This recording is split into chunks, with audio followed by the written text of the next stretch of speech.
Day. Everyone knows that you partied a lot. So I our special guest here and to talk to us. And I will let my friend Nicoletta introduce her. And then we will start with a very intuitive talk and just express who we really are. So there we go. So hello everyone. We see that Oana is already or still in very good vibes since yesterday. Everyone knows that you partied a lot. So I said that. So, and yes, already our tonight started very nice before this chat with Isabel, and we are so very happy to have her here and to know a bit about her amazing story. And so, warm welcome, Isabel, in our 21 days of inspiration. Thank you, Nicoletta and Oana. It's such an honor, really, because you're just indulging me. We already found out that you have an artist name, so tell us about yourself a bit, about your journey, and so on. Essentially, I've kind of always done the same thing. It's just that to other people, it looks like lots of different things. So the thing I've always done is done my best to listen to my inner voice and follow it. And it was always creative. And of course, that upset probably everybody that I was with or around or whatever, because it's not the world system as we've been living it so far. So I just always had a feeling and an inner knowing of what I needed to do when I was a little girl. You know, I just wasn't like anyone else. I'm sure you have the same experience. You know, I didn't even talk to my parents till I was 3. I just sang because I didn't like the way they were talking to me because they weren't honoring me as a human, as a person. And so I just zipped it. So I sang instead. I just sang. And so I've always been like that. And when I left school, you know, I had to study something. So I thought, okay, I'll study landscape architecture because it's to do with the arts and the sciences, and my A-levels, which are the English equivalent, you know, they fitted to the very strange subjects, you know, geography, biology, art, English. And finally I found this subject and I thought, great, it's all about looking after the earth. So I studied it 5 years here in America and went to work in Germany, married a German man. And then I realized I really couldn't work in the subject because all that the officers were doing was building tarmac car parks, which was totally not what I wanted to do. So I started a PhD and I started playing with children, planning and building playgrounds for schools. Again, that was quite difficult to do, but I was doing that in Germany, here and there, trying to get the work, trying to get these projects. It was like, you know, when you turn the tide and you're running in that direction and everyone else is running in this direction. And this is what we're experiencing now, isn't it? The tide is changing. So I was always going against the tide because I was just one of those humans, like many of us who were born early with this new ethos, well, old new ethos of trusting and living from our inside out. And so, of course, you find yourself running against the tide. Anyway, I managed to, you know, finish my PhD. I had 3 beautiful children, got rid of my husband, couldn't bear to be with him anymore. And yeah, hey, I think that's probably the best honesty I can put about that. And just then started to work as a singer because if landscape architecture couldn't do anything for me, you know, I always had this voice and it was a deep movement of connection to source for me, always. I was taught to sing through my connection, through my meditation. I would find these different voices opening up in me, you know, like a French jazz voice, like, whoa, that's in me, or this sort of African woman, like, whoa, you know. I'd find all these incredible voices. And so I knew just need to sing. Again, I couldn't find anywhere really to sing, so I had to start a band. I worked with a producer, and then I danced. I worked with these dance companies. Anyway, finally left Germany and came and sort of did the same. But then I started teaching because it was a good way to earn money. And of course, it was also being with children, which is sort of what I was wired for, because children are the same way. They're wired to their source. They have that deep, fluent, flowing connection. And so basically every single thing about me started to kind of all root in that same direction.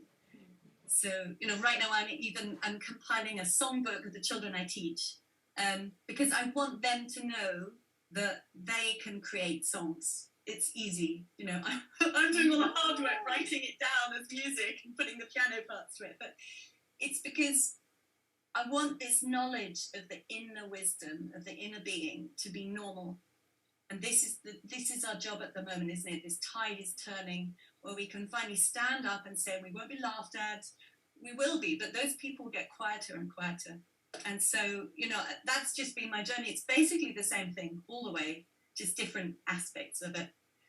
So I wrote children's books as well. You know that, Nicoletta, don't you? Because I heard you were interested.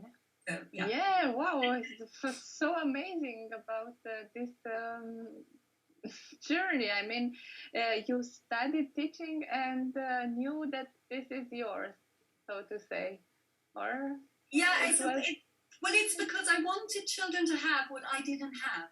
I wanted them to be seen, to be heard, to be valued, and I wanted their inner knowledge not to get lost. Because what we see, you know, we see all these adults kind of going to a Reiki professional, a past life regression therapist.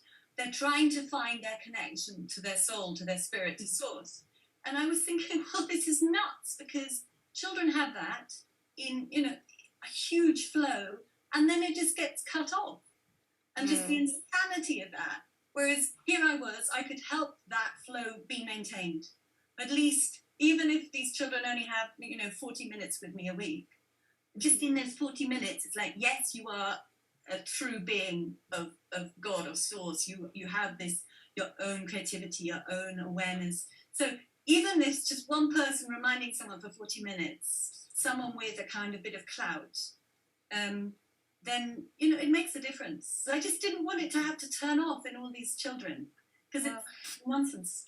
But you teach them music, I understood, or? Yes. Yeah, so you will have a small student. Do you do also online, probably the publication? Yeah. Oh, so I will subscribe mine. Okay. For sure. Oh, that would be beautiful. He loves also music. Today he did at the bakery. He took the instrument, and I was like, oh, not here, you know. In Germany, in Corona time, he took some instrument. But the thing is that it can be embarrassing for the parent, can't it? Because your child is sort of sticking out. But actually, that child is bringing so much joy to any person anywhere near them. And actually, they should feel honoured. And most people might not consciously understand that, but they will remember that little moment with the little child with the funny music in the bakery, you know, because that's what they are, isn't it? They're just pure joy. So, yeah, we just got to learn to... The world is made with this weird, you know, cover and suppressing us for so long, and now we're saying enough is enough. We know that those were artificial, and it's time now for this glorious thing that's a human being to truly show itself without all these interferences in the mind. And the children, of course, they lead the way, so we just have to... We look at them, we remember, and then we go back to that inner... Wow. And you, Isabel, you remind me of my daughter when we go to a restaurant or to eat outside. She dances in these places, like she begins to dance, but there is no music, but she dances everywhere she goes. And I'm like, where's the music? It's in her head. So she dances, and everybody's like, look at that princess, how sweet, because she also has a dress and that. And I'm like, wow, she's so connected to source and everything. How easy it is. How easy can it be to be like that? To be in your own craziness and just spread this light, you know, and everybody's like, it's so sweet, you know. And I think it's the same thing for us when we are ourselves. People see us as, wow, can it be that easy? Can it be that accessible to me too? And you give them permission too. When you are crazy like that, you know, they're like, oh, I can be like that too. I can be crazy. So yeah, I love your message. We have this strange thing, don't we, that you have to take a course. You have to go and get accredited in order to channel thoughts, or you have to, and it's like, hang on a moment, you know, there were people who created that course, so at some point they received something through their intuition, through their inner being, and it sort of made them set out that course. So why are we putting ourselves into their course and saying only if we qualify with this document are we valid as, you know, whatever, you know, any kind of creative practitioner, whereas we all have the same link. You know, we've got that link to infinite field of creativity, and it's just, we've got that crazy system that we need an outside certificate, some kind of organization saying, yes, you are allowed to do this, yes, you are capable of doing this. And it's, I think, you know, some people would say that's kind of being rebellious, and so, yeah, okay, I'm a rebel. It's just that it's so insane. We've got this crazy kind of, you know, parroting, that's why everyone is, you know, being pricked with sharp things with strange substances, because they still believe there's sort of some earth authority, instead of, what am I made of? What am I? Who am I? What am I? Oh, right, I could let this unique experience through me. Any published author has let a unique experience through me. Any choreographer has let a unique experience. Why is that person allowed to do it and that person isn't? You know, this is the thing, we just forget we're all channelers of this infinite creativity. And it's easy, it's easy. If we just know that that's what we are. Yeah. Yes, exactly. Remembering. Sorry. Yeah. Just this was or is a bit my question, because it sounds so easy, but maybe for our public, because a lot of the discussions here they sound so easy to be in awareness, to be in the present moment, but people in day-to-day life, we tend to forget this. Yeah, we have to go shopping or whatever for the child. How do we do this, or how do you stay present and in this field of creativity? Do you have a specific method, or? I'm gonna explain how I did this project that I was mentioning, as songwriting with children. Yes. Okay, so I've got I teach at a beautiful school. It's one of the best schools in England, actually. It keeps winning beautiful prizes because they really truly love and nurture children, and I've been there for 14 years. So at the moment, I decided I wanted these children to learn to sing with feeling, sing with emotion. So it's much easier to sing with emotion if it's an emotion they know. So I wanted them to write some words, some lyrics, and then to create a song out of it. So we chose something that they could feel really strongly attached to, a book, a film, something that they loved. So there was the strong emotional attachment. And then I said, let's just tell the story, or part of this story, that you find is really important in 3 lines. So they wrote their lines. And then I said, okay, we're going to turn each of these lines into a song melody. And, you know, I don't even give them the space to say I can't, because I just make it just normal. So I press, you know, record on my little iPad, and then they sing something, and it might be perfect. Some of them were just like, whoa, wow, this is incredible. And sometimes it's like a hint of something, and so it's just my job just to encourage, to pull a little bit more out of them. So there's something which they didn't think they could do. They would never say, I can write a song, you know. So I just made it very natural, very normal, and anytime any doubt came up, I just said, that doesn't matter. You know, the doubt is not something we're even going to consider. It's just, let's just do it. You know, it's a kind of a fun game. So then I took these little tiny wisps of their imagination, you know, little lines of melody, and I've just turned them into songs. So basically that means you take the melody and you write it down as music notation, and then I've arranged it so that a piano or instruments can play with it. So suddenly here they've got this song. It's like, oh. So that's just one example how any tiny little hint of imagination is worthy of our notice. It's just most of the time we say, we have this idea and it's like, nah, have an idea, nah.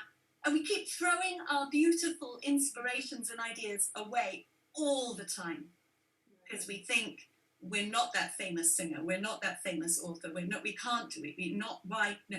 And all this negativity. And if you just say, yeah, let's have this one, let's do it, let's take this, let's value this tiny little moment of inspiration, and that's like it's like a permission slip to start valuing other little moments of inspiration, to start listening to that tiny little inner whisper of information and wisdom and guidance. Wow. That's good for us too, Oana. Should we write a song online? No, but now what I saw also for myself. So I always loved music, but I can play only one instrument for the mantras, the harmonium. But what I see that now in the last month, so the music really talks to myself. Like also the text. I had with Oana months or days before she was in Brazil that we had the same hour that we were sending, hey, what's today's vibe or something like that. Is it also what you experience through text, or is it crazy? No, totally not crazy. Absolutely accurate, because, well, for me, I haven't actually been able to listen to music for the last couple of years, because I suppose it was probably 2 years ago when I discovered, how, let's just say, devilish the music industry had become. I always avoided a lot of musicians instinctively anyway. Mm-hmm. When I was working with my band, my male, they were all men, all men and boys. And I'm getting too warm.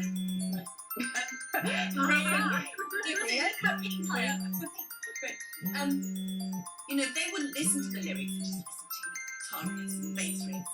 And I was always listening to the frequency and the vibration of the lyrics. And so much music I just couldn't listen to because it jarred with me.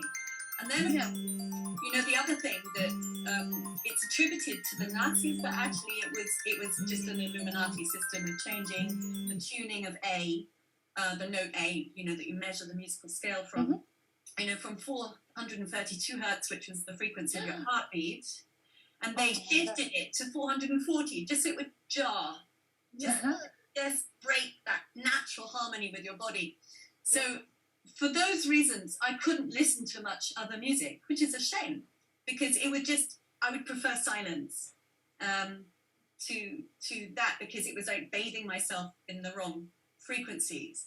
And so I just became crazy, super picky, fussy about listening to music. I had a lot of music playing in my head, and I would sing all sorts of weird things at any time anyway.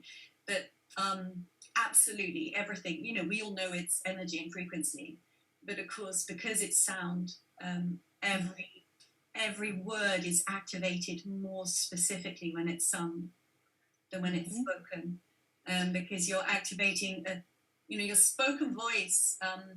When you look at it on a spectrum of the wavelength frequencies, like when you record a song, you can see the shape and graph of your sound, and spoken has got certain amount of frequency, but when you sing, you've got these other resonances and overtones, so it has much more power. And that's why a lot of music was used by, like the Montauk Project, the whole MK Ultra tribe actually set up the Montauk Project, and they work with top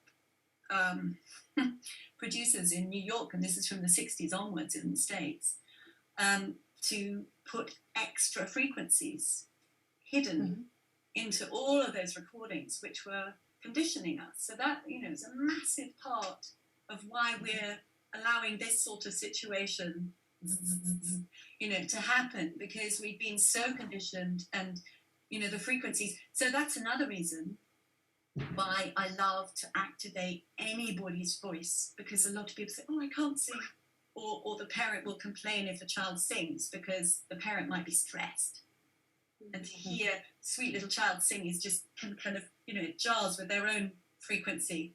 But I don't really care about that. I just want to activate everyone's ability to sing, because when you sing, you're kind of opening up that channel to source again even more. So yeah, super powerful too. Wow. But so interesting. Again, I have a question because with this instrument for one, I think last year or something, I felt the difference because I didn't know actually about this frequency. But in the mantras, I felt them, the frequency, the different frequency while playing it, and also with the voice. And then I measured how you said, but it was just with my phone because for me, totally unknown because I don't have any school in music and so on. But I saw the different vibration, exactly how you said, the 432 that instrument can play. And I was like, why are the people always also telling me play that mantra, for example, because it so resonated actually with their heart. And until because okay, I can play also others, maybe not so, or maybe nicer actually I found them, but it was exactly what you said, that vibration. And thank you so much for sharing this, because but it's just another so interesting reinforcement, isn't it, that your inner feeling was guiding you completely accurately. Yes, and when I saw also on my handy, I was thinking, wow, is this possible, to be like this? I used to, I had a boyfriend who was a brilliant, amazing pianist, actually, totally phenomenal, but he could never make a career out of it because he was quite broken inside emotionally. So but my God, it put him in front of a grand piano and he would just play amazing things. We did a few concerts where I would intuitively sing and he would play, so we didn't know what we were going to do before. Oh. It was just made up stuff. It was incredible, but we only did a couple of those. He just had this extraordinary gift of just channeling amazing music, but couldn't do anything because his emotions kept, couldn't believe what he was actually doing, couldn't give it value because of the way he'd been conditioned all through his childhood. So here was this genius pouring through him, but the door kept on sort of shutting. And where was I going to talk about that? Just, his music was pure beauty. And there are many, many people who are less gifted and they do that and also block themselves. But it's kind of even more of a shame when you see someone who's just got this pouring waterfall of source intelligence coming through them. And then you see the strength of our negative programmings just, closing down. I suppose every time I came across something like that, it made me feel even stronger. Let's open up these gates. Let's try and find any kind of method I can find, anything. I don't care what I'll do. I do script writing with these children. They draw pictures. We do acting because I love the emotional intelligence of acting. All sorts of anything, just so they start to believe that what is inside them is worthy of being shown. Because everything has told us that it's not. Everything in the world has said, throw that away, disregard it, ignore it, shut it down, block it, it's rubbish, you have to go to this school and train in this. And that is so wrong. It's like the difference between A and Z in the alphabet. It's that wrong. So, Isabel, what would be a great tool or exercise or something people can do, including myself, because in my life path, I'm a singer and I sing. But right now, I'm doing here and there, I'm practicing, but I don't feel I fully allow my voice to be out there.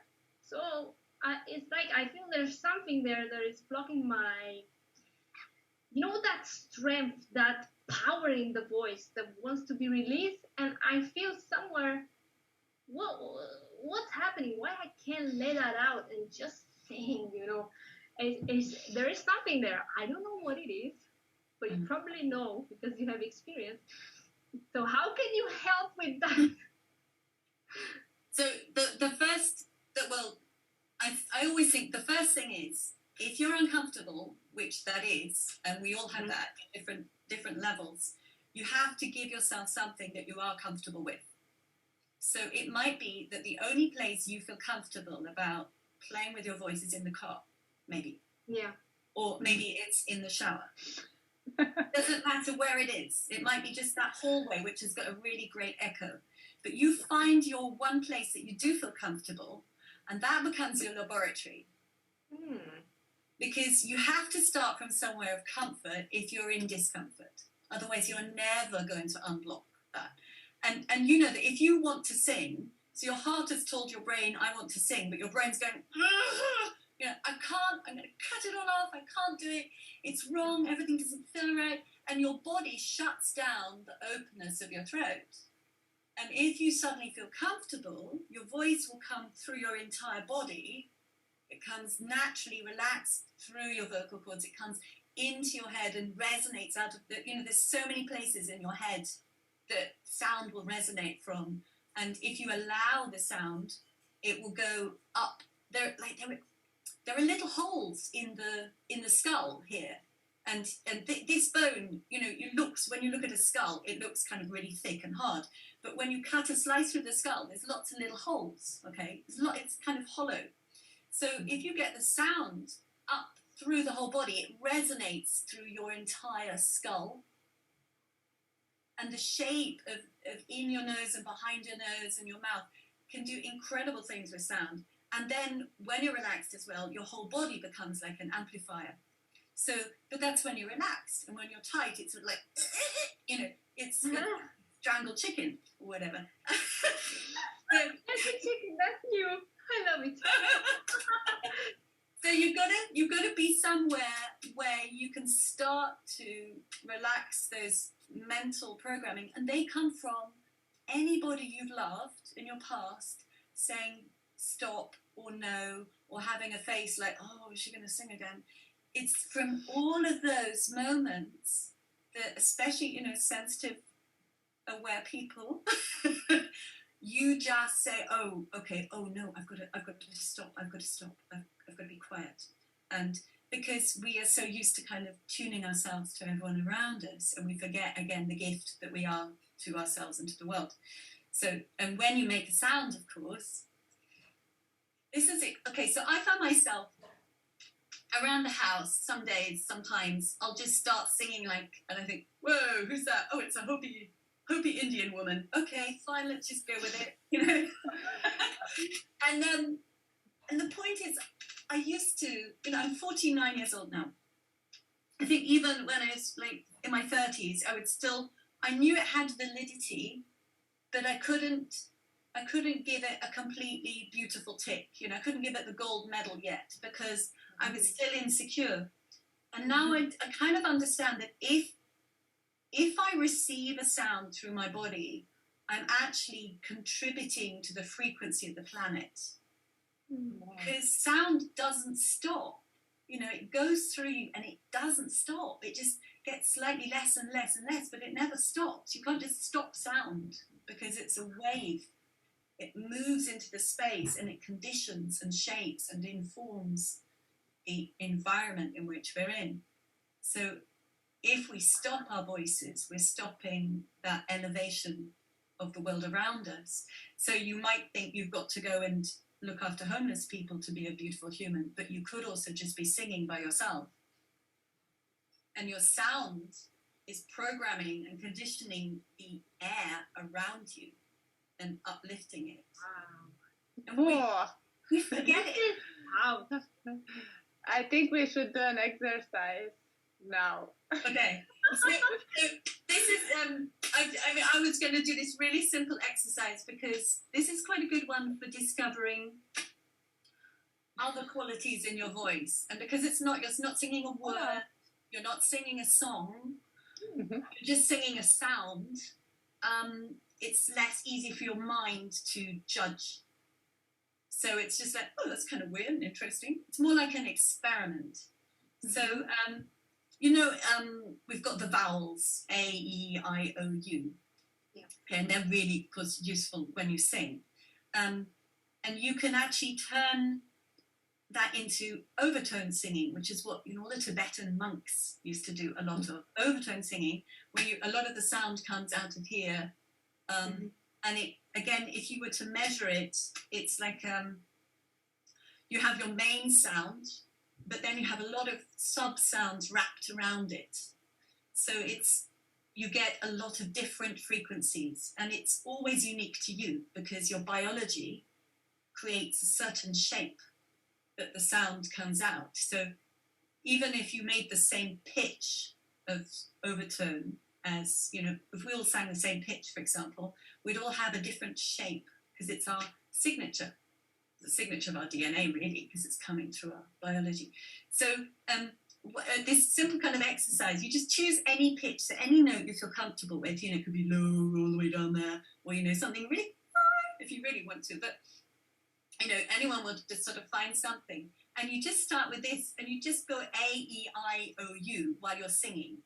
Okay, so I'll just demonstrate and see if we can, I've got a little frog in my throat. So like this sort of E, I, U.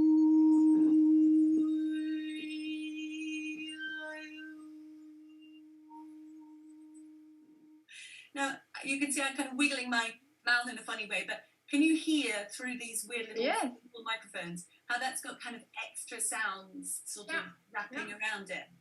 But how did you do that, actually? All I'm doing is just, I would just sing a sound, but if you imagine your mouth has got used to making words, okay? So every word has a different shape. So A, I, O, you can see every time my mouth changes shape. And so that changes the sound. So all you do is you're just like, la, you could just sing la, but that's nothing special, is it? As soon as you, A, I,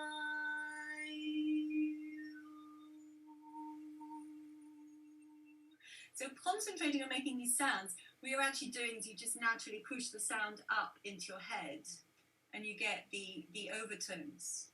Now, that's, it's just a fun thing to play around with in a really good acoustic, because in a good acoustic, like a good shower room or a bathroom, somewhere with hard surfaces, you hear all those little sub-frequencies. It kind of makes your sound kind of more magical, because, and like we were saying, Oana, when you feel your voice is tight, that's because, we've listened to a Christina Aguilera CD and thought, wow, how do I get that sound?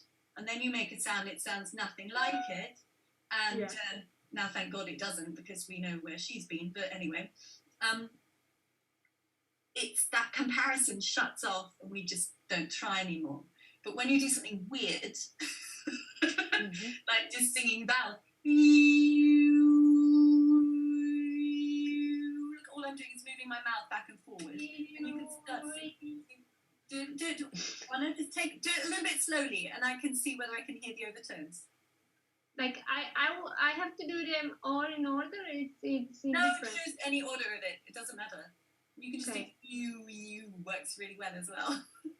Yeah.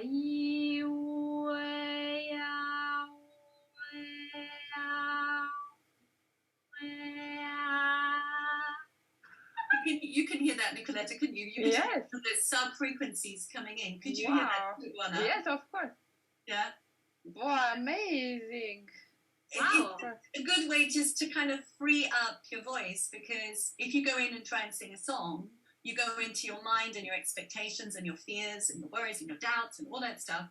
So if you just start making a pure sound and sort of, wow, my body's an instrument, what sound can I make? And then you discover some of these incredible things. You can have little harmonics that go up and down when you do that for fun if you want to.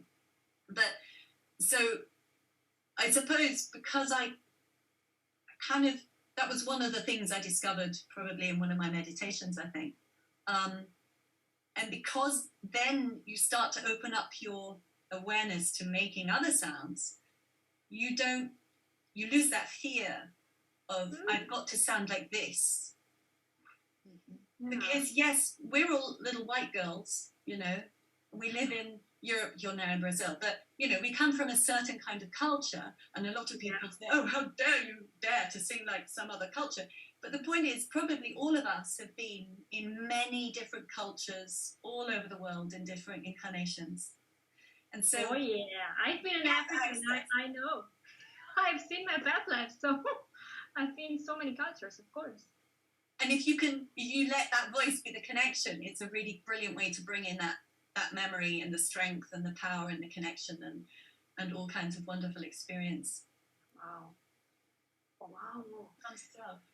Thank you. It's such a beautiful thing to do. Now I'm gonna try this all day, like see how it feels to. Wow. And yes, you are so right about this thing about, you know, yeah, but I don't sound like Adele. I don't sound like that. And then you think my voice is nothing so special, you know, but it is a unique voice. Actually, you know, it's a unique sound that only I have, and only you have yours, right? So it's about validating that, I think, and I have to get to the place where listening to myself is like a self-acceptance of the sound, and I think that will probably help me. Yeah, now I have a really powerful path to self-love, isn't it? Yep. Yeah, now I have two questions. First, because Oana, you said about this uniqueness, of the voice. I don't like when, for example, I speak at someone on voicemail and then to listen to myself. Why is that? I don't accept myself. Yeah, I remember when I first started recording myself, and I think it was in 2000. It was like, right, I know I've got to be a singer. I've got to start writing music, and I had just a rubbish little tape recorder or something. I can't remember, something like that. And I remember I could still see the scene sitting. I had this big long bedroom, and I had a little sitting area in there, and I invited my kids in. And said, look, I just made this song, what do you think? And we were listening to it, and I was feeling hot, like, I sound like the Queen, it's so awful. And I just couldn't imagine anything more awful than this sound. And so it was a journey, it was a big old journey to like that sound that came out of it, but somehow my inner wisdom was stronger. It was saying, yeah, okay, yeah, but we're gonna do more. We're just going to ignore that. I don't care what you say, because we're just going to do more. You know, you're a singer. You know, this is what you're doing. Your voice is a thing. You're just going to carry on. And so, thankfully, I had that kind of stubborn, wonderful voice of reason. And so that would be my advice, is ignore that, because that's just as, actually, this is quite, I've kind of gone off lovely Abraham Hicks, because of the old... But what she would say, Abraham would say, is that's your mother talking. What? And, anytime you get a voice that says, oh, it's awful, it's because you're just remembering someone disapproving of you. And so it's a brilliant tool, in fact, if you want to fast track your self-love and you don't like what you're hearing, you go, okay, I know I don't like what I'm hearing, but I'm going to carry on anyway, because the fact I don't like it just shows I've been allowed myself to be influenced by other humans and not being influenced by my inner being. And so it's a brilliant sign. It's like saying, you need to listen a bit more to your inner self more. So it's a kind of annoying, but useful guide. And remember, any singer who's recorded and whose work we listen to, if you saw the number of machines that one of those voices go through before it gets to our MP3 player, I mean, there are artists who, thank goodness, they've been removed now from the scene, I think, but there are artists who can't even sing in tune. Okay, there are who are big stars. Okay, go up to the front of the stage and listen to them, and I have to leave the concert. But then there are other artists like the Adeles of this world, and her voice has gone through a stack of machines, massive reverb, massive thing called compression, where they take all different bits of the sound and shape it and bring it together and fatten it, and it sounds amazing. but that is not the sound that came out of her mouth. And so it's another of these big lies being encircled with, you know. That's why it's like, those people, oh, their singers, they're amazing. And then you listen to your voice and it sounds puny and pathetic. And so if you're going to play with your voice, you've got to get to a comfortable physical place. Go somewhere where it's echoey and you feel comfortable, and then start experimenting. And as soon as you start getting cross at yourself, you just say, oh, right, okay, yeah, okay, I'll just ignore you. I'm just going to do this anyway, because I know that my voice is my inner being. And we all know that our inner beings are part of source. They're beautiful. So anything that says the opposite is just the programming we want to get rid of. Wow, very interesting, because I never listen to what I say, although people like what I say, for example, on voicemail. At least it's not singing, it's talking, but anyway. Yeah. Okay, so this was the first. Now I have two more. The binaural beat. Yeah, I always have questions. The binaural beats, because many of the people use them during sleep and so on. What is your experience there? Because sometimes, for me, are not so expressive, or I cannot connect so good with them, but I know they would be good. I think it's the principle we have to exercise every day, particularly in this weird and interesting transition world that we're living in right now. And the principle is discernment, isn't it? You've got to use your feeling, your guidance. Does this feel right for me?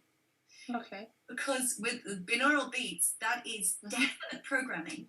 You know, someone has created it to create a certain brainwave frequency. Yes. They should be good. They should be good. They're not always going to be. Some will be, some won't be. And because they are designed to manipulate your frequency, designed to manipulate your brainwave modulation, they can be a very powerful tool for good or not. So if you have a doubt about it, do not use it. If you feel elated and excited about it, because it's like I was saying, those, you know, the Montauk Project, fascinating reading about how they used these sub-frequencies and implanted them into, you know, tracks like all the Beatles, the Morrisons, you know, I mean, just every big name, there were frequencies put in there to create a certain mindset in the populace. And so they used, because they knew how powerful sound was, and they were using it to condition us. So Isabel, I have a question for you right now, because this is so news right now. Like these people that die at that concert for, you know, by Travis Scott. And I'm all about conspiracy and all about, you know, the rituals and what they do and all the, you know, I'm like you. So what's your take on that? Can the frequency of music be so strong and somehow resonate with the vaccine and the 5G and all of that to create death or even illness or this dissonance in you that you want to escape that scene, you know, you want to go away from that music? How do you feel about that? How is the connection between the things? I think if you're, let's say, if you're resonating on a frequency that is, okay, let's just do two things. Let's imagine here's your source frequency. Yeah. And here's your normal, everyday, how you live frequency. Okay. So there's a bit of a distance there. So, but we attempt always, at least, you know, to touch bases with that source, but a lot of people don't even think that exists. Yeah. Okay, so for those people who don't think that exists, then another thing can come in. I need another pink thing now. Let's use my nice mouse pad. Okay, so something else can come in and take the place and be an influencer. Wow. Yeah, so it becomes the powerful thing. And it can take you down. You know, when you go to watch a movie, okay, and you kind of, it starts off a certain way and then it gets kind of really terrifying and intense and scary, and you kind of go down, and then there's this elation at the end because it brings you back up and you feel great. And you think, wow, it feels so good. But actually, if you measured your frequency, you'd probably be about the same when you went in as when you went out. It's just the movie has been designed to take you down. And when you go up, you feel so good again. But actually, you're on the same level as when you went in. Okay. Now imagine here you are, you're going into this concert for whatever reason, and this other influence comes in, and it can actually take you there and it can push you down because it is your overriding influence. Then of course you're susceptible to so many other lower frequencies that you're not normally in touch with, and so things like 5G and all those other things can highly influence your system. So it's like putting more holes in your sieve, you know. It's much easier to wash you down the drain. Whereas if you know you've got source and you're in a concert, let's just say, and for some reason you don't feel like you can get out of it, you can kind of go into a state of meditation within you, and you can keep quite close here. And you just kind of observe what's going on down there. It's like, yeah, okay, kind of interesting, pretty weird, but, you know. So it depends on your conscious connection, and so many people don't realize that they're entitled to and have this beautiful source connection, and so they're just, you know, played with, abused and used and washed away and used for all kinds of other entities' satisfaction. I so agree with you with refusing on a vibrational level certain type of music, even because, you know, I used to be a fan like of Beyonce and all that people, but then when I woke up, I was like, oh my God, I know they put sounds in there that are so diabolic. How is the word? Like diabolical. Diabolical, and I know they use subliminal messages and symbols and all that. So now I'm like, oh, like even I can't even just the word of that singer is like, I won't go there. So it's But did you find?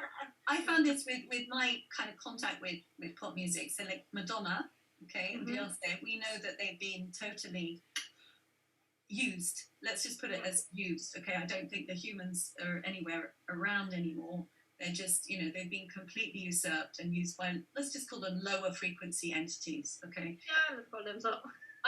But when I was a child, you know, I had this love of music, but at quite a not elevated emotional functioning family. We didn't understand emotion because of, you know, what they were used to, how they had been treated, my parents and all the people around us, and that's quite normal. So we were all, you know, we were all existing in a suppressed state. It was actually useful and good for me. I had to move through the scale. I had to go from kind of essentially depression through anger and through all these things. And in fact, you know, the Beyoncés and the Madonnas of this world, because they were all about power, it might have been red and black power, but it was power.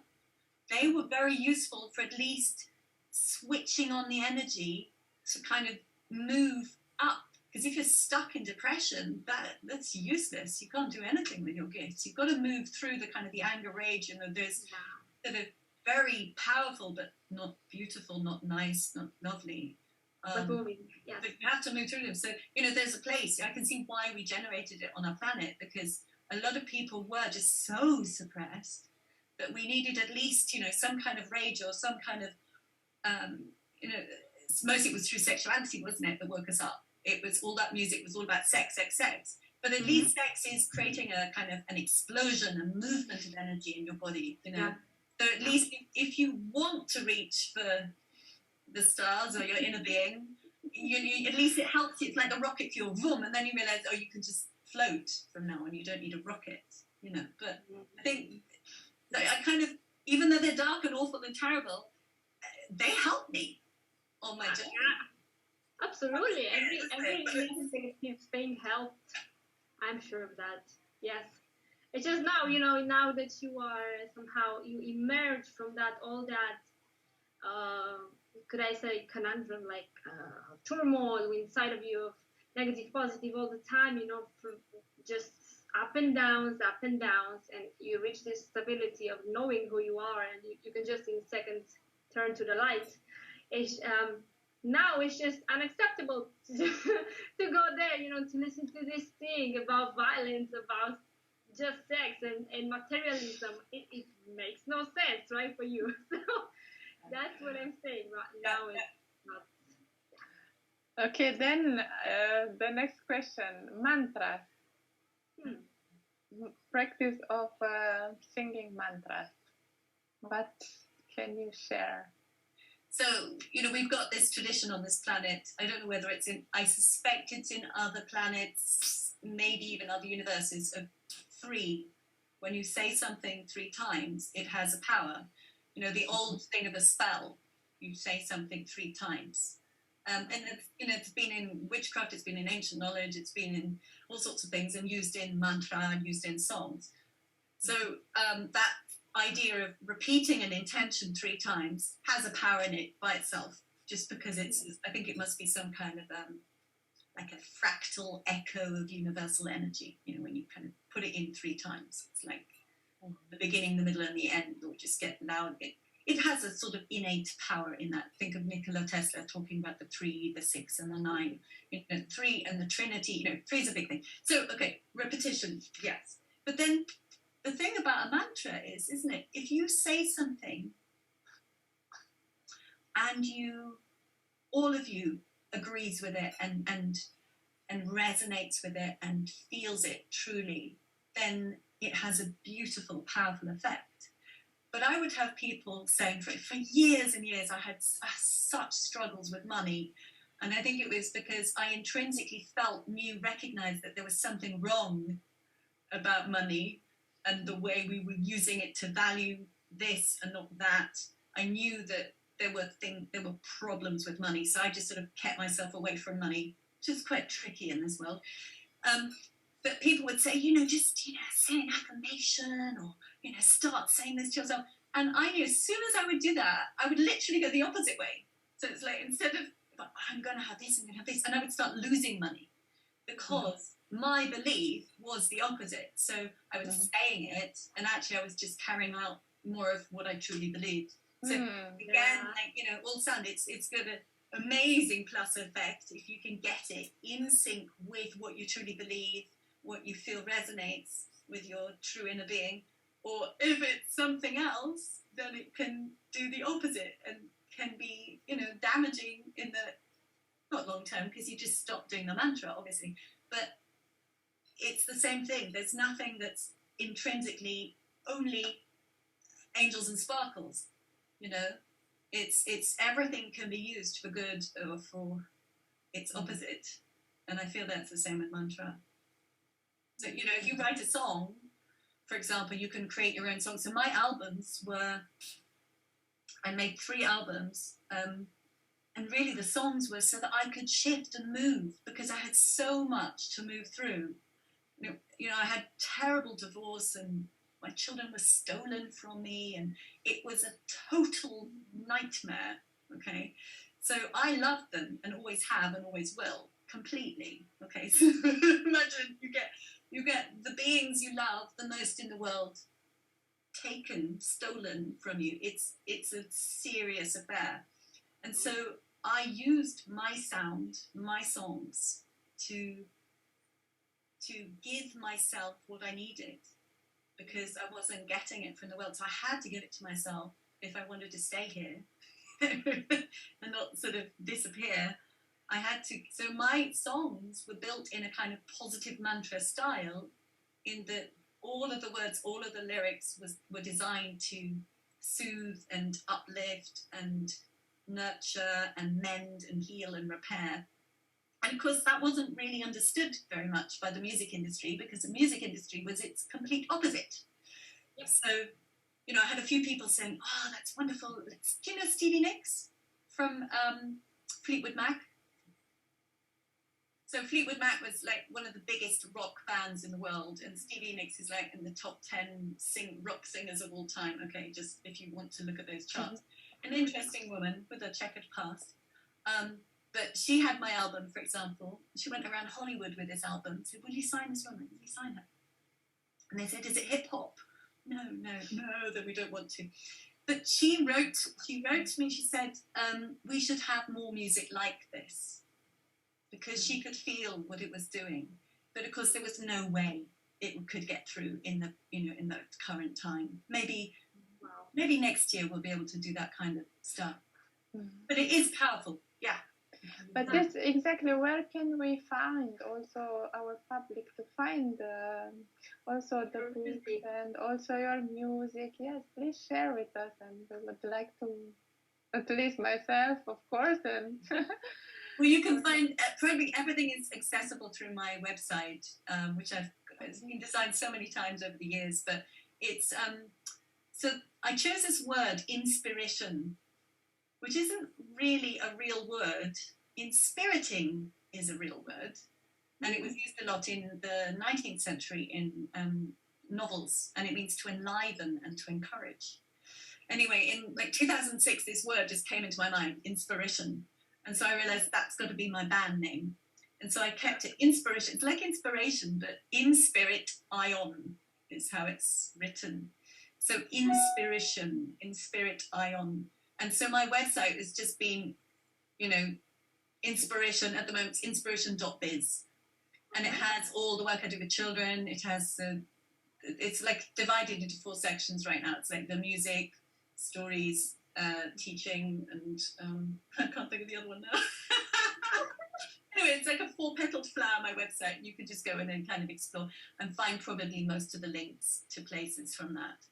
So also, Isabel, we had a talk some time ago also about your books, high frequency books for children, and it impacted me because I know it's truly your intuition. You said, I think the world is not ready for my books.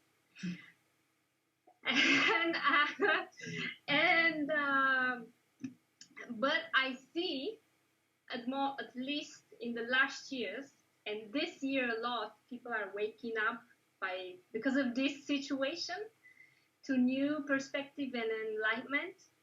So do you feel that it's shaking, this situation is shaking people's consciousness to go to that kind of light and bliss and enlightenment and awakening, right? How do you feel now? Do you still have that feeling? Yeah, no, I mean, that feeling is lessening because, it's becoming tangible. We can see more of the people who are like ourselves, can't we? I was joking with a friend who said, oh, I'm the black sheep of my family. It's a beautiful blind artist friend. And so we were laughing about the black sheep, and basically every single one of my dear friends is the black sheep of their family. And so I think all of us who are the early awakeners, we are the black sheep, the weird ones, the odd one out. And for a long time, because we were weird, we felt small about ourselves and unworthy and uncomfortable and all of those things because they were outnumbering us. Yeah. And now in this time, we're like, oh, we've grown to a big sunflower and we all know, right, it's time to shine now. And so all the black sheep are doing broadcasting the new vision, the new information. Yeah. And we're suddenly the important imparters of information. We're the ones that are dispersing this new frequency. And so every time a new sunflower wakes up, it empowers all of us other sheep to turn into sunflowers. And so now we can see them many, many more. I mean, for example, I have a favorite YouTube channel, Tarot by Janine. Okay, and she's Janine Morageau. She's Canadian, brilliant tarot reader, just fabulous. And she'll openly share how she had her certain opinions about the US president, not Biden, our previous one, the 45th president. And then she realized that she had been completely conditioned and she had to turn her opinion completely over 180 degrees. Okay, she's a wonderful person to listen to. I really enjoy her. But when I first started listening, she had a few thousand followers. She has millions now who tune in all over the time because so many more of us around there. And that's what I see. It's like now, everything's starting to hot up and soon there will be this really obvious vacuum when everyone suddenly realizes, oh, all that stuff, the Carnegie Prize, the Booker Prize, it was all political. It was all about agenda. You know, all children's books, you read them and I just go into a shop and just think, oh my God, you know, what agenda are they bringing out now? Because every single big publisher was fulfilling an agenda, which wasn't necessarily that of our highest good. And there, you know, that is called, a vacuum is going to be created, and we're just going to need new stuff. So yeah, sure. So I don't even know which books you have, but I will definitely take for my child. Because I can show you. I had some made. Where are my books? Because I feel that these children really need this. My books on the staircase. I could go and get them, but yeah, it's. I decided I need to just publish them myself. I mean, they're just as PDFs on Amazon. Not that we really want for Amazon, but I think Amazon's been taken over by a different organisation than Mr. Bezos. But yeah, you know, I just wanted to get those books out there because I knew that there would be children who wanted that information to remember their heritage, of what a human being can be, what our future could look like, you know, how we can communicate with plants and feel the way an animal will feel, how we can resonate with stones and crystals and minerals in the soil, how we can, you know, use living trees to build our homes with, and all this sort of thing. It was very kind of like just tuning into my ancient and future wisdom, because if I was feeling that, there would be plenty of other children. It's just that I couldn't get that message out at the time because there was no infrastructure, you know, just a lot of closed doors. And now people are realizing, wow, I need something, I'm thirsty and hungry for it. So. And also the parents should have a certain level, because a child will never just go, how you said, and buy if the parents are not supporting this. They will when they can maybe read or have their own money, and if they are really interested and have their personality to go and buy a book. But normally in the early book reading stages are the parents who are going to decide everything.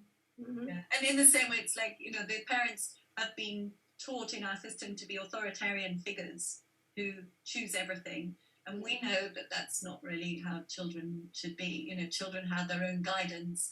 And okay, as a parent, you can find 12 things and let them choose, you know, one thing out of those 12. So you have narrowed the field a bit, but they're still allowed and qualified to choose something. And then you take, you know, books like I've created, how can anyone find them, you know? If they're not in the bookshop, it's like the same argument where people say, well, how can we believe that there are underground tunnels and that there is child trafficking on the planet? How can we, because it's not in the mainstream news media, it's not in the newspaper, it's not on the television. And so many people can't believe it because they've been taught to just trust those big authorities. In the same way, you know, finding a book, or I made a whole radio series before I wrote the books too. You know, finding that, you have to have a very alert intuition because it's not in all the bookshops. You know, it's quite difficult to find. And as a child, you're just always slightly below the parent. It's the parents looking. So yeah, I think everything is going to open up much more, and because we'll all be wanting and needing this. It's not hope, is it? What is it? It's just brighter, lighter, more true information. That's what we're looking for now. It's Isabel, you can agree with me, and even you, Nico, or not. I've been into this information about the new world for years. Like, you know, Dolores Cannon talks about this, about the world splitting, and it's nothing really dramatical like in the word, but it's just a dimension, the dimension of light or that of negativity and fear and all of that. So this is the time, I think. So, and I think this pandemic is just selecting the people who's gonna remain with fear and who's gonna go to the light. And this situation has made me realize who people really are, like in a way, you know, it's just you realize, wow, I thought these people is really awake and aware and, you know, just bringing the light, but they stay with fear actually. So it's like it's not who I thought this person was. And then I see people who I thought, oh, this person is so negative. Maybe I had the judgment, and then I see, wow, they really want to bring the light. They want to be the inspiration in the world. And I think it's the time. It's either now or never. Like I feel because we're going into a transaction of programming, you know, with the microchips and all of that. So it's one or the other, really. It's so extreme, isn't it? It's so madly extreme. I mean, imagine. Why would we would never consider having, you know, a microchip as a way to access higher intelligence, because we know we have something that's infinite. Yeah. And I don't know whether you're feeling it. I feel at the moment that there's a big urge in me, because, you know, you're talking about wholeness. Okay, so it's like I want to know everything now, and I won't tolerate not knowing. And so sometimes I get really kind of frustrated and impatient because, you know, it's like this, I can feel the glass ceiling that's been put on our consciousness. I can feel it's like this framework, a network that's stopping us from getting through to more information and accessing. It's like, I just want to rip it apart. Because I know that our inheritance is what's beyond that net of frequency control. And we need to have those feelings because that's part of the urge for it to disappear. But yeah, those are the two complete opposites of humans, aren't they? It's quite strange, but it is. It's like a separation of worlds. Yeah. Yeah. Yeah, we can just be ourselves, you know, bring the messages. And that was our mission, me and Nicoletta. You know, she had this inspiration from her vision to invite people to talk about wholeness and open up and how to be there, and through all your means, you know, through all your gifts. We all have different gifts, different methods, and it's so beautiful to listen to everybody, you know, who reach that level, and they are doing the same thing basically because they know who they are, so they are bringing this into the world, and we just want to spread that, and it's a wonderful moment. We feel it. Yeah. I mean, it is really frustrating as well, isn't it? You know, I'm not gonna deny. Yeah, the other part too. Yeah. You know, there's the frustration of wanting to know and access more. You know, I want to now access all my parallel dimensions and lives and previous ones. It's just like I'm not tolerating anything less, and I want to kind of undo all kind of soul agreements I've made for my detriment and anything that's influenced myself or my family. You know, I'm having that done. Enough. So that's you know, that's just completely my sort of selfish, but there's nothing wrong with that, intentions. But then the other things that just how to stay peaceful and harmonious, and that anchor for spreading good frequency, which will bring other people up, you know, it can just be as simple as picking up. Here I was just doodling just when I was 5 minutes before we came on, and you know, I was just doodling. It was just hearts and flow and Taurus and turned into DNA, and you know, that's just 5 minutes of just because I wanted to feel good before I started chatting to you, and I had 5 minutes. What do you do with 5 minutes? It's weird. So you could just doodle. You can make a sound, you can dance, you can doodle, you can go and stroke a cat, you know, you can go and admire a flower. But these things are really important. These little tools. And we just have to keep remembering we're allowed to use all of those. And if we feel wobbly, there's always a palette of different choices we can make to feel a little bit more balanced, a little better. How amazing, because this we had also, I think, the other day, exactly, to have this presence and to switch the vibe when we feel this lower vibe. And it is also quite amazing because I think people who are not, let's say, interested or directly interested in this field, they feel your vibration and they want to be next to you. So I have a specific, like, someone I know, and this person told me, hey, I need to be near around because it is your aura or something. I don't know what it is, but it has nothing to do like with other stuff like friends, but people feel these vibes. Yeah. Maybe they. For me, it was quite confusing earlier when I was trying to be a musician in the music industry, and that's all about being really attractive on the stage and attractive to producers and to agents. And so there was a lot of kind of sexual energy involved because a female, is supposed to be kind of pretty and attractive in that way. And it was quite murky, really, because you'd have all these people being attracted to you and kind of wanting something from you. And to learn to, I had a big old conundrum, your great word, Oana, to try and discern, what and how should I act with all these people, because I had to try and work out what and why did they want something from me. And I would very often, I only worked that out once they'd pulled all my energy from me, because I was not yet aware of how to manage it, how to stop that, how to be alert to it, that I was valuable enough to pull myself in and hold myself and not always scared.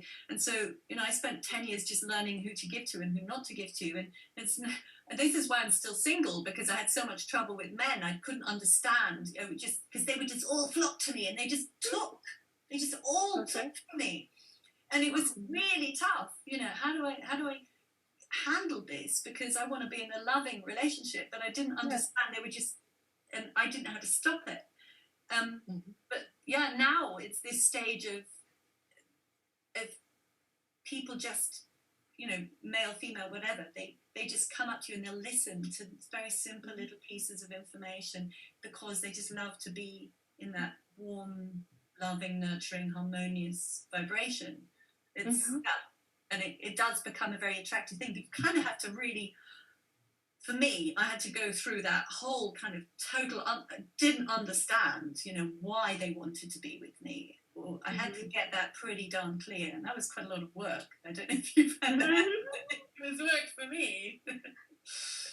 No, but that was just like a feedback from someone who hadn't, or at least on the subconscious or conscious level, nothing to do with these practices or any, but that I don't know what it is about you, like direct feedback. And I thought probably people feel this vibration nowadays, or like children, a friend in the village, she's a beautiful soul, and her little daughter is she's just one and being raised. Have you read the book, The Continuum Concept? Because it was published in German.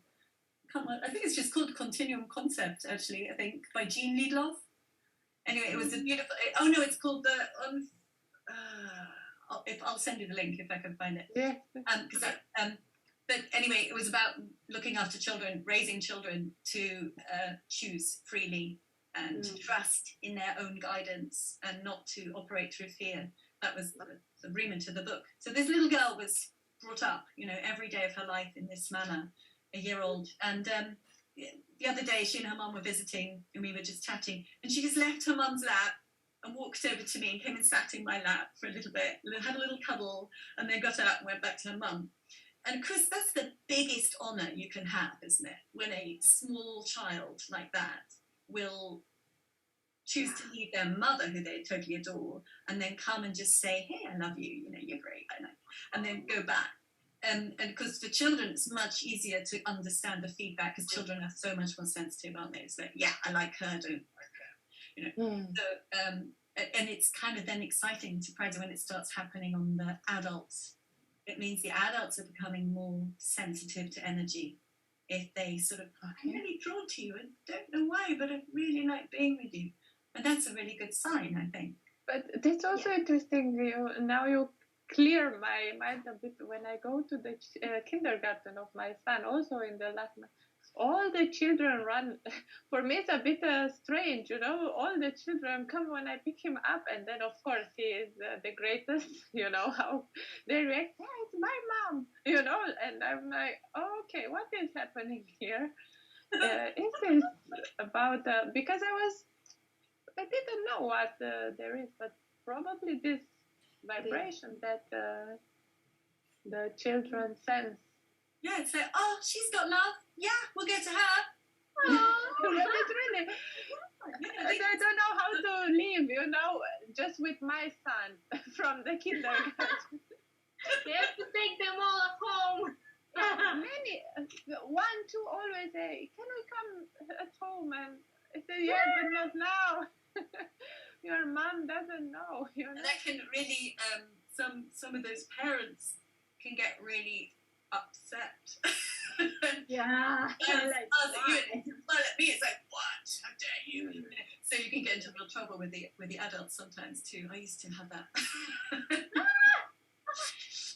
So try and keep it on like a secret message just between the child and I. Yes, yeah, I can see you, can see me, I can see you. Yeah. Don't tell mom too much. I might get upset, you know. But this is also, yeah, reminding me also on the other day but it was about relationships, and they said to work on your stuff, how important it is with the partner, and now about being a parent, how important it is to work on your stuff.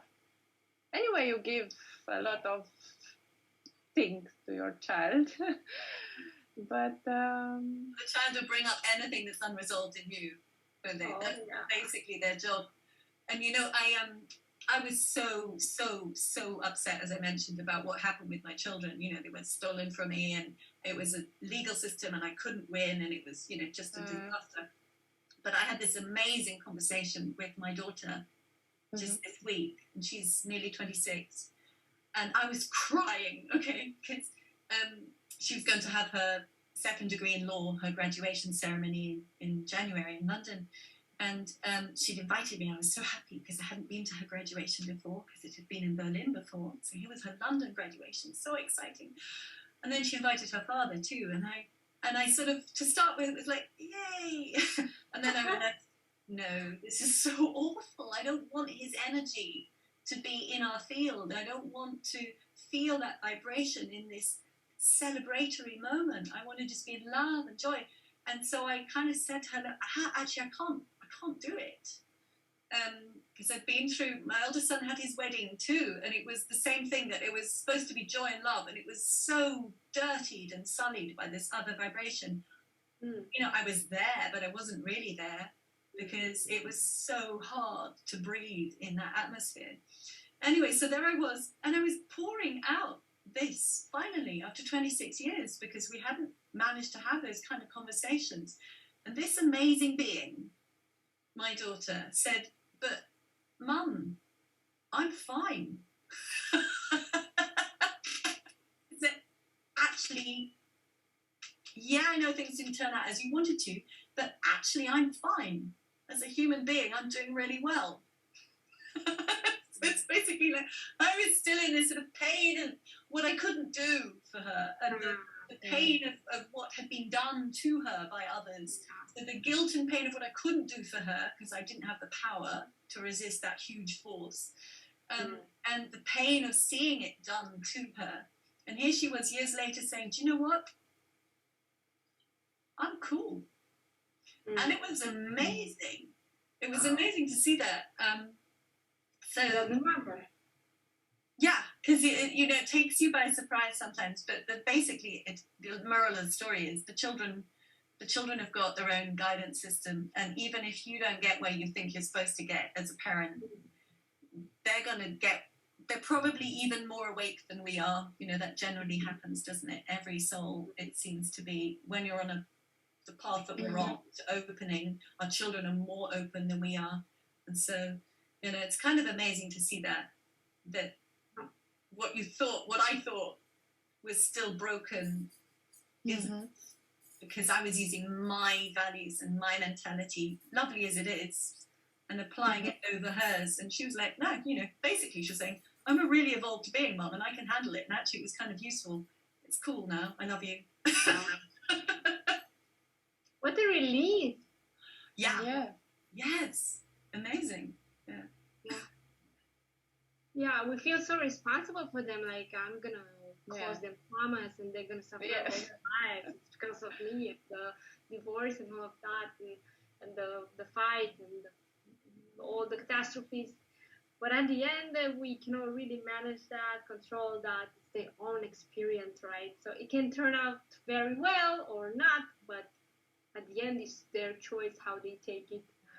We're not responsible fully for that because they're conscious beings and they have free will. So, yeah. I always say to any parent I'm working with that, remember they chose you. It's so important to remember, I think. Put the value back into you, what you are, whether you think you're wrong or broken here, it doesn't matter. They chose you at that moment in time. And they said, no, she's going to be, my mum, or he's going to be my dad. And that's pretty, well, that's my belief, and I'm sticking to it, because I think me too. There may be some influence by other beings, but even though on the bigger, wider frame of soul, we do choose all our experiences. Oh, yes. Wow. Amazing inspiration tonight. Thank you. I wrote so much, so Fun to talk about things I've said. Yes. You're so wise and flowing, and we can go on for days with all the things you can share. I'm sure you. That's why you wrote books also, and you compose. You create. You are a vessel for infinity. So yeah, I just I think I'm here because I want us to start valuing ourselves. That's what I know we have. That's what we have to do, and so anything I can do for that, I know I've had to do that for myself, and therefore I want to just pass on the gift. Anything I can react. It's just an activation. That's all we need, isn't it? We just need permission to sort of. Oh, really? Oh, okay. Oh, okay. That's all we need. We just need that little moment of remembrance. People can change your life with their story, with their being, their energy. It's very true. Okay. So we will share all the links. You have already a small customer, my son, but exactly, I did. You didn't mention how old should the children be you work with? Well, at the moment, I teach. So at the school, I teach ballet, and I teach singing and acting. And my youngest student is 2.5 for that. So up to 13. But actually, I should actually say my youngest singing student is probably my beautiful little granddaughter. God, she's such a happy, glorious child. She's just happy. She's so beautiful. Anyway, whenever we get together, even if it's online, we start doing singing. So she watches my mouth when I'm making sounds, and then she copies. And then if she can't do it, she's just like sort of. Can't do it. But, she's 6 months old, and she's already the thinking is just that thinking isn't supposed to happen until you're like 6 or 7. But anyway, these little souls, they are extraordinary. So it doesn't really matter any age, because there's always ways of activating anybody, isn't there, or just maintaining. Either you have to reactivate, or you just maintain the flow of knowing and access to source. That's what I do. Yeah. So it doesn't matter. It's always ways. It's 30 something. I'm not saying how much. Also, What's the person I've taught singing to work with the voice? I think it was a your level. Yeah, she had to drink alcohol before going on stage, and she didn't want to do that anymore. She wanted to learn to be able to go on stage and sing, because she loved it without having to take alcohol. So I think she was probably my oldest, and she was in her 60s. Okay. So yeah. A child is from 6 months to whatever. 99 months. Okay, so very good to know. So very, very grateful. It was a very inspiring evening, yes. Thank you. I just loved it. Thank you so much. Give me this chance too.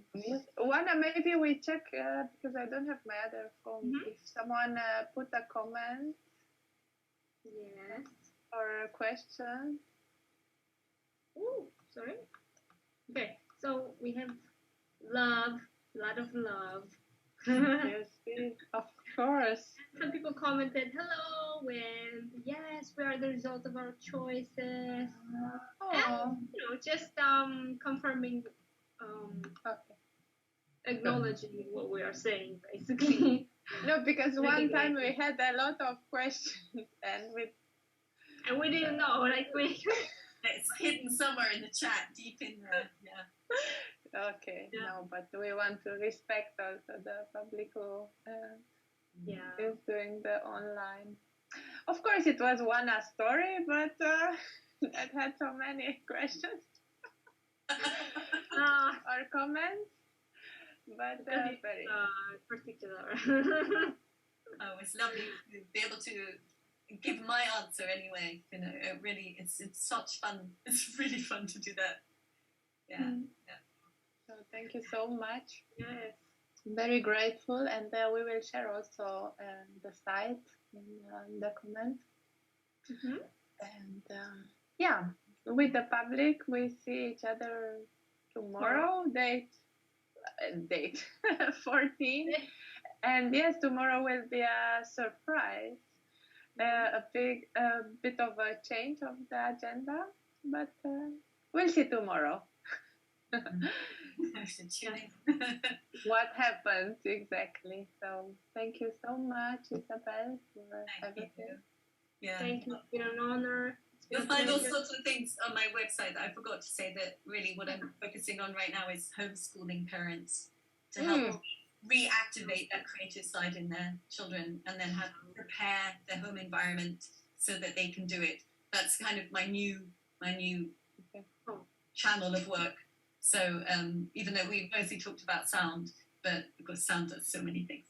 But because there's so many children and parents are now going to the homeschooling, it might be useful. That's all on my website anyway. You just play around and find it. It should be quite easy. Wow, it's on your website? It is. It's like they said, there are these 4 petals, and one of those is the homeschooling to help the parents and to reactivate this beautiful part of the children, which often goes to sleep, doesn't it, in our other systems. So.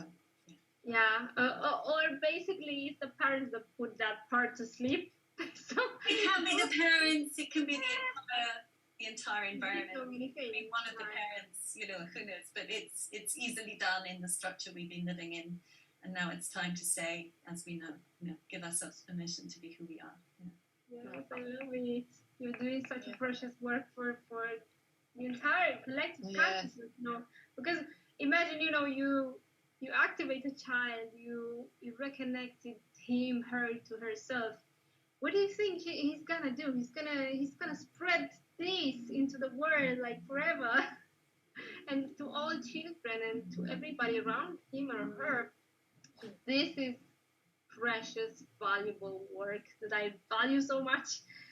I'm so appreciative of you and what you do. When you as a light worker, this is very, very beautiful what you do. It's what you do as parents too, isn't it? That's what because we couldn't act any other way, could we? To be honest, our integrity wouldn't allow us. It's when you see there is this need and you have the means to at least partially fulfill it, you're going to do it. That's how we are wired anyway, isn't it? And it's probably how most of humanity truly is wired. It's just we've forgotten. A lot of us have forgotten that. Yes. We love to love, really, humans. Thank you again. Thank you again. Thank you. Bye, everybody. See you tomorrow. Just gonna stop the stream. So we're gonna just catch tomorrow. Bye-bye.